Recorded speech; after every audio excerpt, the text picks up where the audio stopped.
planejamento estratégico. Bom, eu acredito que, bem ou mal, todas as empresas já fizeram seu planejamento estratégico para 2020. Avaliaram cenários, hipóteses, riscos, mas eu acredito muito que dificilmente alguém conseguiu prever uma pandemia como essa que estamos vivendo. Não tem jeito. O planejamento precisou ser pausado e vamos precisar replanejar as ações para encontrar os caminhos para sobreviver. Eu sou Juliana Vicente, gerente de marketing da Informa Markets, e no Informa Talks de hoje eu vou receber o Marcos Morita, professor da FIA do Mackenzie, que tem uma vasta experiência no mundo corporativo, e também o Hermano Júnior, diretor de portfólio de tecnologia e infraestrutura da Informa Markets. Primeiramente, eu quero agradecer os dois por terem aceitado o nosso convite. Muito obrigada. Imagina, eu que agradeço, Juliana. Obrigado, Ju. Imagina, é um prazer. Para começar, eu vou passar a palavra para o Hermano já perguntando. Hermano, ninguém falou que ia ser fácil, não é mesmo? Mas eu queria que você comentasse a diferença que um bom planejamento estratégico feito no passado pode ajudar nesse momento. Juliana, assim, bom, boa tarde a todos. É muito legal estar participando dessa live aqui, né? E olha, o importante é a gente estar preparado sempre com uma visão melhor de todos os parâmetros que realmente influenciam o nosso ecossistema, né? Esse ambiente que a gente vive, né? A gente sempre fala do mundo VUCA, que é complexo, que é incerto, assim por diante, né? Quando você traz isso para dentro do planejamento estratégico, você torna, digamos assim, mais palpável. Mas você enxerga mais as variáveis que você pode efetivamente ter que enfrentar, né? Então, o planejamento estratégico ele é fundamental para que a gente tenha visibilidade, que a gente tenha realmente o controle sobre os eventuais cenários que a gente vai ter que enfrentar. É claro que esse cenário que a gente está vivendo hoje é um cenário totalmente inusitado. É surpreendente. Acho que ninguém, com todo mundo que eu converso, que ninguém viveu nessa existência algo semelhante, né? Talvez os nossos avós ou bisavós durante a gripe espanhola lá em 1918 tenham vivido alguma coisa parecida. Mas com esse mundo integrado que a gente tem, globalizado, assim por diante, né, onde as cadeias de valor são muito interconectadas, é uma realidade totalmente nova. Né? Então, mas o planejamento estratégico é fundamental para que a gente tenha essa visibilidade. Legal. E aí, agora, então, vamos lá. Eu acredito que o professor Morita tenha muita coisa para nos ajudar nesse replanejamento, todo mundo está querendo fazer. Então, vamos lá, professor. Quais são os desafios das empresas nesse novo normal e quais os impactos no planejamento estratégico? Vamos lá, então. Bom, eu acredito que essa frase aí, o novo normal, seja a frase do momento. Né? Então, todo mundo está dizendo aí esse novo normal, até porque nada será normal como antes. Né? Só que eu acredito que cada segmento terá um novo normal, e com maior ou menor impacto aí nas suas operações, no seu dia a dia. Então, acho que essa deve ser a primeira atenção do gestor / empreendedor, de analisar o seu segmento e não levar que o novo normal que afeta um segmento irá afetar todos da mesma maneira. Se nós olharmos, Juliana, por exemplo, um contínuo de faturamento ou de impacto, temos setores que foram pouco impactados, ou até com um acréscimo pequeno de vendas, até aqueles que estão totalmente parados. Né? Então, podemos pensar em agronegócio, supermercados, a parte de saúde, como talvez pouco afetados, no meio aí, talvez alguns serviços essenciais, e do outro lado ali, que o desastre total no momento, a parte de turismo, entretenimento, que acho que como vocês, da Informa, lidam com vários mercados, conversam com vários setores, acredito que vocês estejam sentindo esse calor na pele aí quando conversam com os clientes. E aí eu dividiria primeiro por segmento e por momento. Então, segmentos, qual o impacto de cada um, que teve agora no momento zero, e teremos 3 momentos aí. O momento zero, talvez o momento que a gente esteja vivendo, o momento 1, que é o momento da saída, e o momento 2, que seria uma operação rescaldo, na hora que tudo acabar, o que sobrou das cinzas que eu tenho ali. Então, acho que tem também diferenças, setores que estão altamente comprometidos hoje terão um retorno mais rápido, talvez serviços, toda essa parte de serviços com menor valor, e alguns outros que talvez não tão comprometidos hoje, mas que serão muito no momento D2, já que são setores que dependem de crescimento do PIB, inflação, desemprego, que esse eu acho que será um impacto grande. Então, acho que o empreendedor precisa, primeiro, olhar o novo normal, analisar o seu segmento, qual o contínuo ele se encaixa e como é que ele avalia em D0, D1 e D2. E isso seria, acho que, o principal parâmetro nesse momento. Legal. E o replanejamento, então? Qual que é a importância desse replanejamento e como começar a fazê-lo? Muito bom. Então, por que replanejar? Né? Pô, mas eu já não planejei, a Juliana já falou para mim que a gente já tinha replanejado, gastamos meses lá no passado, fomos para o hotel, todo mundo fez lá o que tinha que ser feito. Só que se a gente analisar o planejamento estratégico, ele começa pela análise da situação atual e termina na situação futura ou situação desejada. Primeiro, se a situação atual não é nem de longe a que eu imaginava, conforme o Hermano falou, a situação desejada também não será aquela que eu desejava. Então, dois campos aí que eu preciso analisar.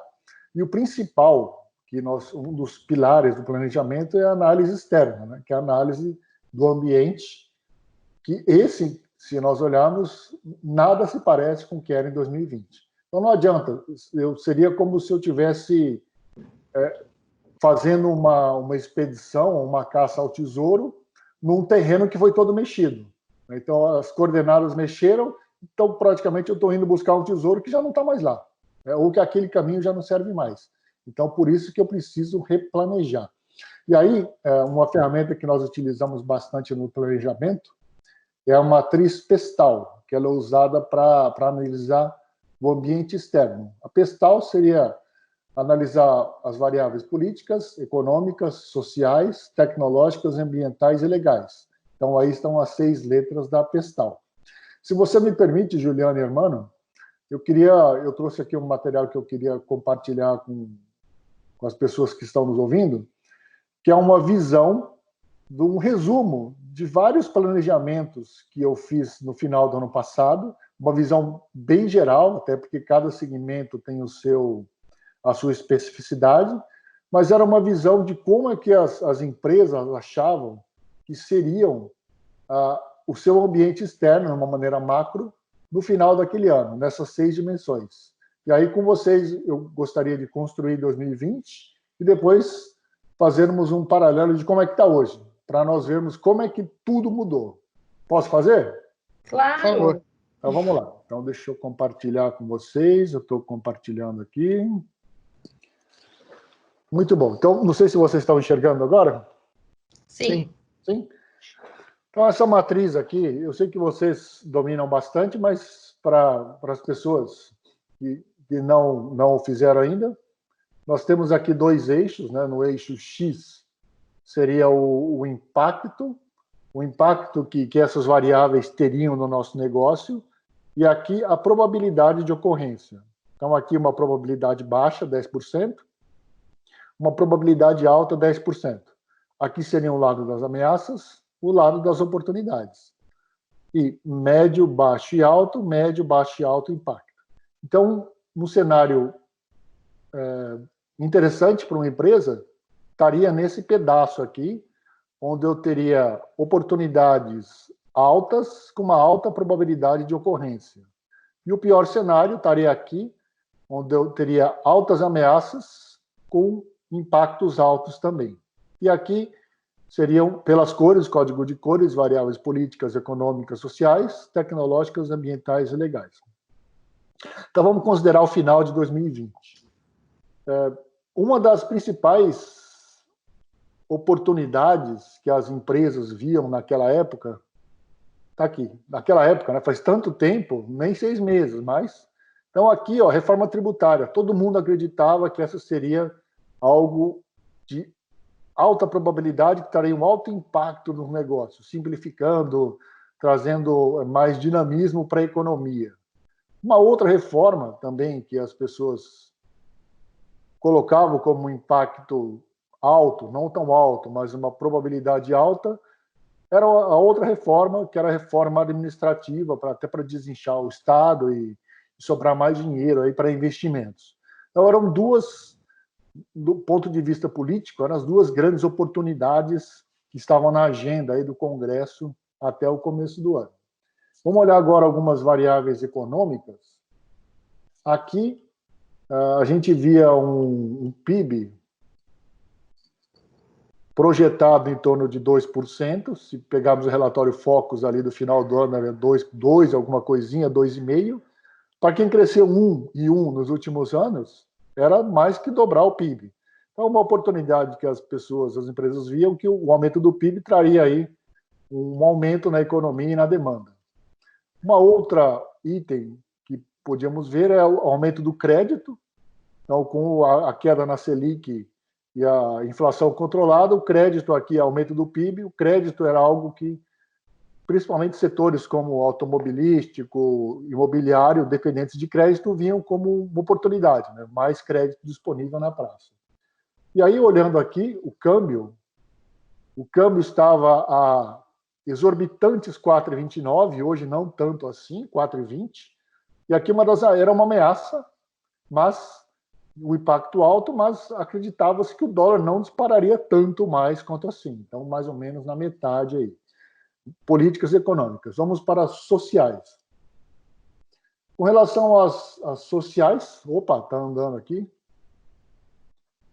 A experiência do cliente era algo que as empresas viam como uma oportunidade, mas estava no radar. Estava no radar, eu conseguia ir levando o meu cliente desse jeito, sem fazer grandes investimentos, como uma oportunidade média de crescimento, mas uma probabilidade que o cliente viesse a trocar de fornecedor, já que todo mundo estava mais ou menos naquele mesmo nível, os competidores.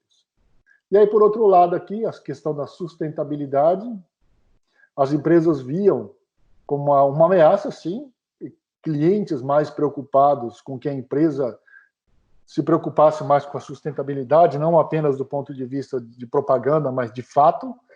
Todavia, com uma probabilidade baixa aqui do consumidor desse movimento crescer tanto. Então, esse era com relação aos sociais. Vamos agora às tecnológicas, que aqui talvez as maiores transformações.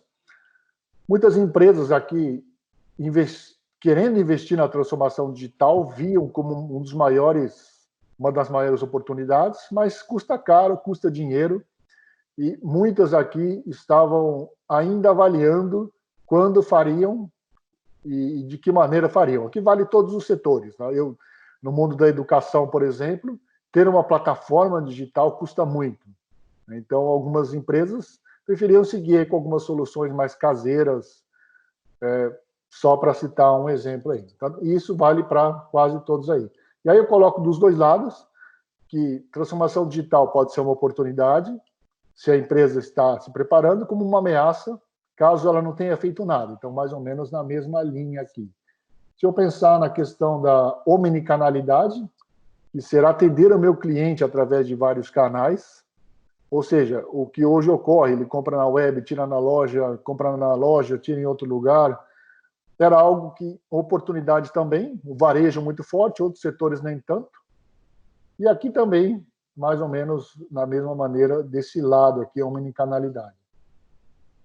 Vamos olhar agora a questão ambiental, que era a sustentabilidade, as empresas viam como uma oportunidade, né, de fazer isso, todavia não investiam muito, era mais propaganda, alguma coisa que é bom ter e vamos deixar por aí e vamos manter no radar.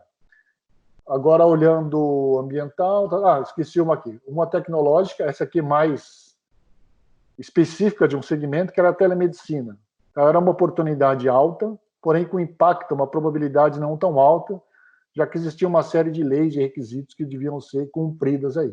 E para terminar, duas legais, uma do Open Banking, que é a integração entre bancos, fintechs, e aí a informação seria do consumidor, então o consumidor poderia ter acesso à informação que hoje está nos bancos, que abriria um mercado gigante aqui para as fintechs, né? Questão do Open Banking.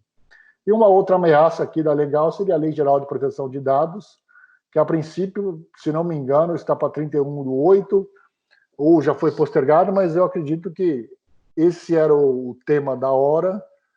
E, bom, eu não vou adiantar. Então, se não olharmos, grosso modo, Esse era o cenário no final de 2020. Final de Juliana, 2019, eu acho.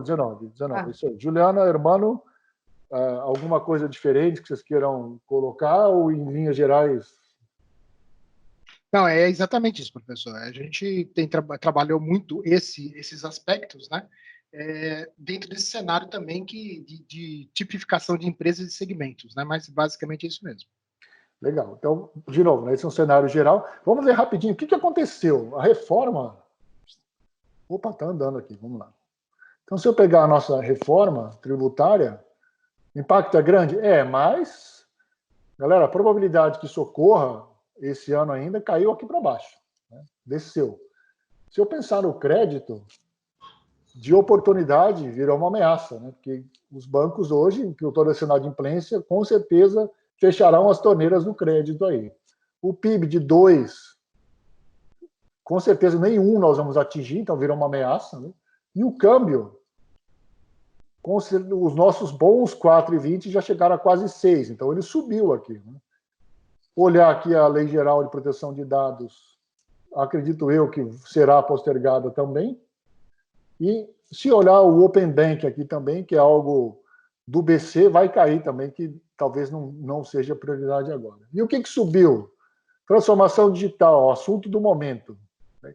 Então, quem não tem, está fora e precisa correr atrás ontem. Omnicanalidade, se eu quiser vender alguma coisa, eu tenho que ter vários canais para atender o meu cliente. Telemedicina, foi uma lei aí, foi promulgada agora, acho que em abril, né, foi aprovada. Na televisão a gente enxerga muito isso agora de telemedicina também. Experiência do cliente. O cliente agora mais do que nunca é rei, né? Então vamos rever toda a nossa experiência. Subiu.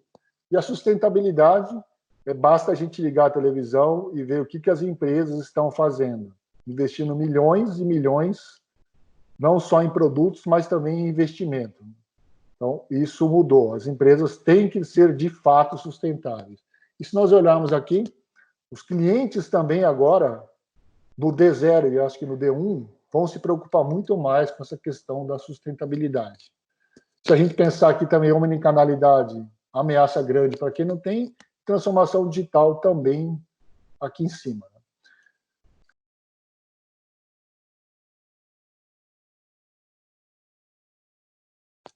Mudou. Então, virou o cenário de cabeça para baixo. Aquilo que não era tão impactante e probabilidade baixa subiu. É o assunto do momento e o que estava em cima veio para baixo. Então, nesse cenário, Ju, deixa eu parar de compartilhar aqui. Então, voltando, nesse cenário, eu acho que o replanejamento, para quem estava cético que faria, agora não tem mais dúvida nenhuma, né? Absolutamente não, né, professor? A gente até... eu vou compartilhar aqui uma brincadeira, né, que a gente tem aqui.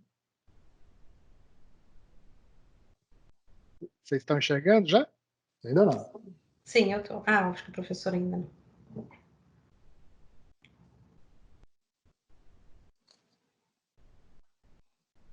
Estão enxergando? A charge? Eu estou vendo, hermano.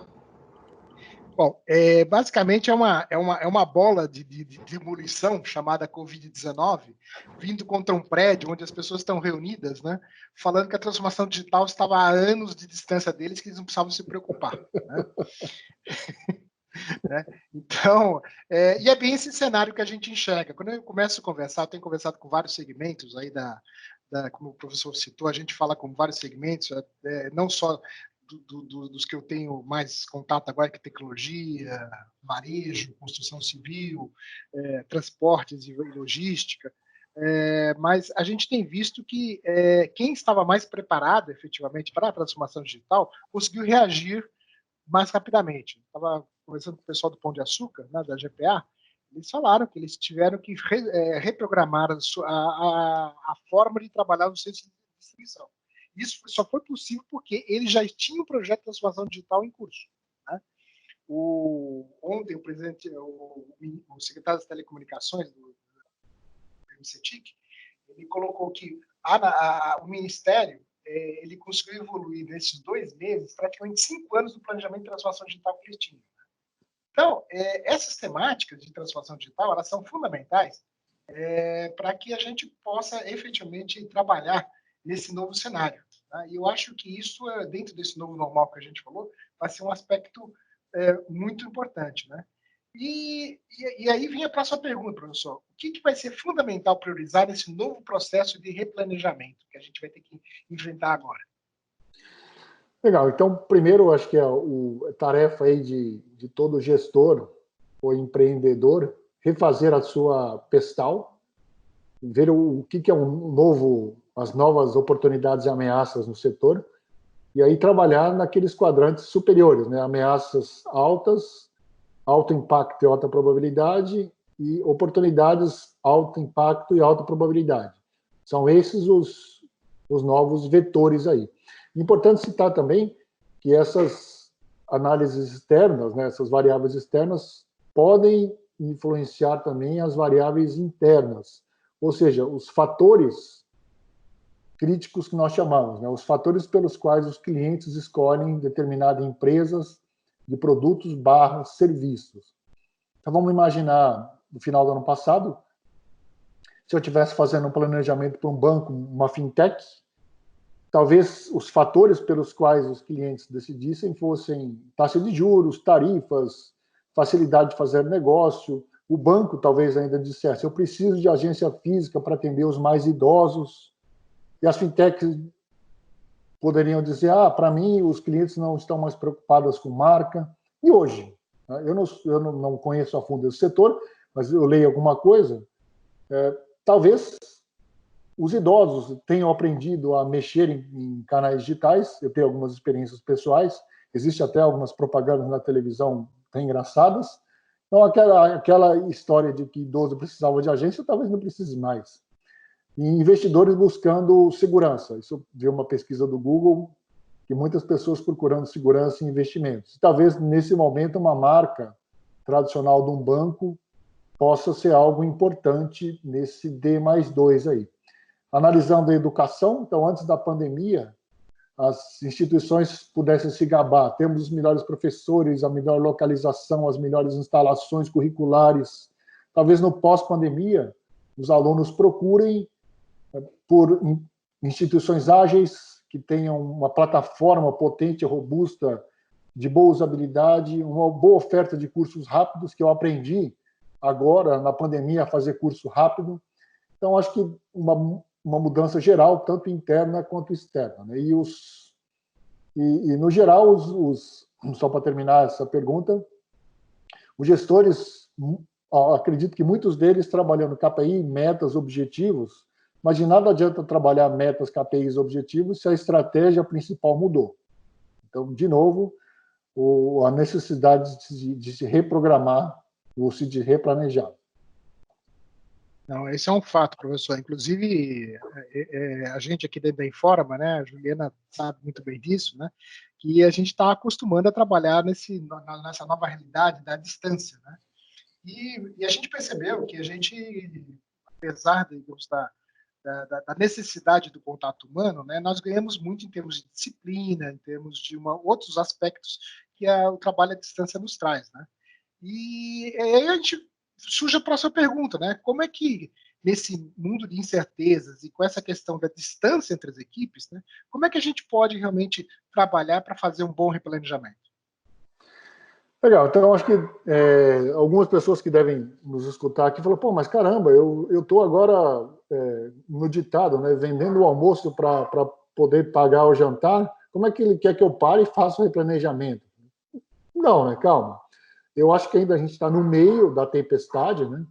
Então a gente precisa esperar a tempestade passar, ou pelo menos abaixar um pouco, para poder agir. Né? Então, a gente está na fase de apagar incêndios no modo de sobrevivência. Na maioria das empresas está agora, assim. Talvez não seja o momento já, mas eu falaria que coletar informações, que é a primeira parte do planejamento estratégico, seria algo que as empresas já poderiam começar a fazer, né? Tanto com concorrentes diretos, indiretos, internos, externos, melhores práticas. E como você colocou equipes à distância, eu vi ontem uma reportagem no LinkedIn que na XP eles já instituíram o home office até o fim do ano, e é muito provável que os belos escritórios da Faria Lima sejam usados como showrooms para levar cliente e fazer treinamento daqui para frente. Então, acho que trabalhar em casa é um dos novos normais, irmão. Perfeito. Eu, inclusive, nessa mesma linha, eu estava conversando com um alto gestor do Bradesco, que lá na Cidade de Deus eles têm mais ou menos 140 mil, 150 mil pessoas trabalhando, né? E eles estão operando agora com 15 mil pessoas, e o resto tudo em teletrabalho. E num primeiro momento que se achava muito que ia se perder em eficiência, em qualidade e tudo, se percebeu que não, inclusive houve otimização de alguns processos. Então, eles estão repensando efetivamente, eles estão com planos de ampliar a Cidade de Deus, né, de que se é realmente necessário fazer isso agora, né, por causa dessa nova realidade. Né. Então, realmente, o trabalho à distância, algo dentro dessa questão do novo normal que a gente tem falado, é uma coisa que veio para ficar efetivamente. Talvez um dos paradigmas que tenham sido mais fortemente quebrados, porque tinha muita empresa que efetivamente falava, não dá para trabalhar à distância. E agora estamos vendo que dá, que as pessoas estão preparadas. É claro que a gente vive nesse momento com outras questões, né, que é o estresse de você ter aquela parada do cafezinho, onde você conversa com seu amigo, seu colega e tal, mas são questões, né, que a gente percebe que o paradigma do trabalho à distância, praticamente eu diria que esteja quebrado mesmo. E dentro dessa linha, né, você recomenda que as empresas formem comitês de gestão de crise? Outro dia nós estávamos conversando com o pessoal lá da Deloitte, onde nós conversamos sobre isso, que sejam formados pelos próprios funcionários? E você acredita também que isso poderia auxiliar no enfrentamento de crises como a que a gente está nesse momento passando? Legal, então vou puxar primeiro aquilo que você colocou do teletrabalho, né? E eu acho que as organizações, primeiro, sofrerão grandes mudanças. Havia, apesar do modelo faiolista aí já ter mais de um século, muitas empresas ainda operavam sobre um modelo de comando e controle. E eu escutei algumas histórias, eu acho que talvez sejam até reais, de funcionários que precisavam trabalhar com a câmera ligada. Primeiro, ninguém trabalha 8 horas seguidas. E se engana o patrão que acha que mesmo no escritório acontece isso. E alguns exemplos que você comentou do cafezinho, uma startup que eu conversei esses dias, uma das ideias de um dos funcionários foi criar um canal de vídeo chamado Cafezinho. Então, se você podia levar o seu celular na cozinha, vou tomar um cafezinho. Ligava ali, sempre ia ter alguém do outro lado para você bater um papo. Então, uma maneira criativa de quebrar aí essa barreira. Com relação aos comitês, eu acho que sim, é legal colocar os colaboradores a bordo para que eles tragam soluções, não apenas problemas, né? E isso, com certeza, faz parte da administração participativa, da administração moderna, né?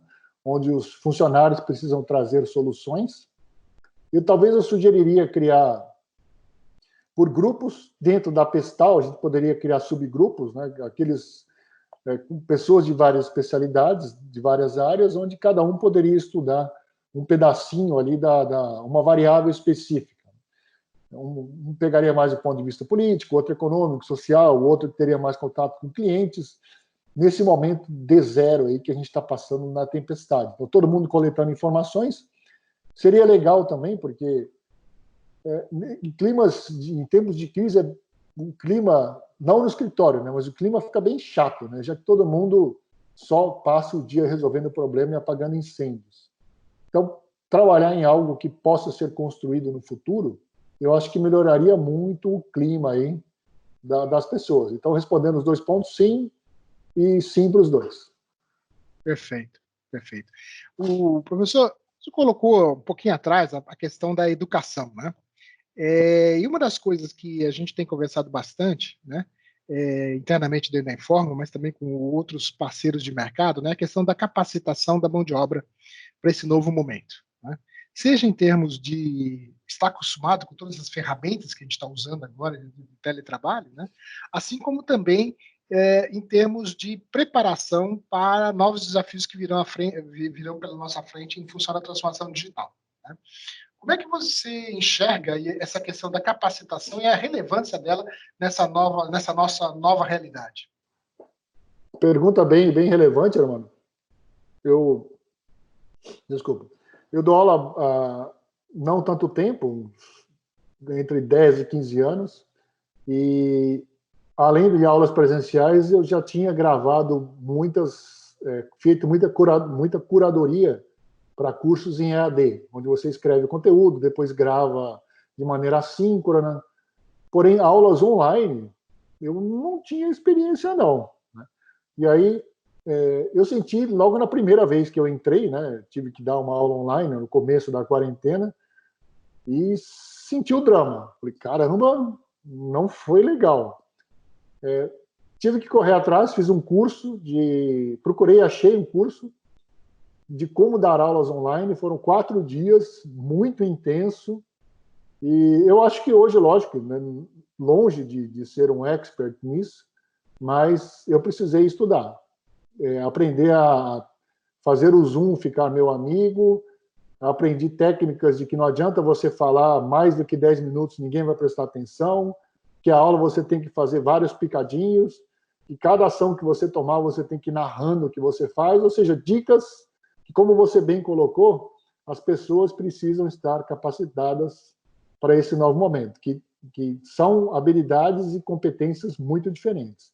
Mas, no meu caso, foi algo muito recompensador, né? Aprender algo novo é sempre algo recompensador. Sem dúvida, para todos nós, né? Acho que esse aprendizado é fundamental e traz para a gente uma série abre novos horizontes, né? Uma outra coisa, professor, que eu tenho conversado bastante com empresários de vários setores, né?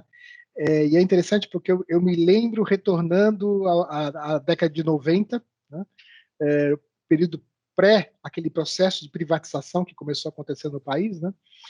Onde muito se reclamava da falta de planejamento de políticas industriais, vamos chamar dessa forma, onde a gente efetivamente não tinha uma visibilidade sobre, como a gente tinha no passado, né, sobre que caminhos que o governo iria tomar em termos de estratégias de longo prazo.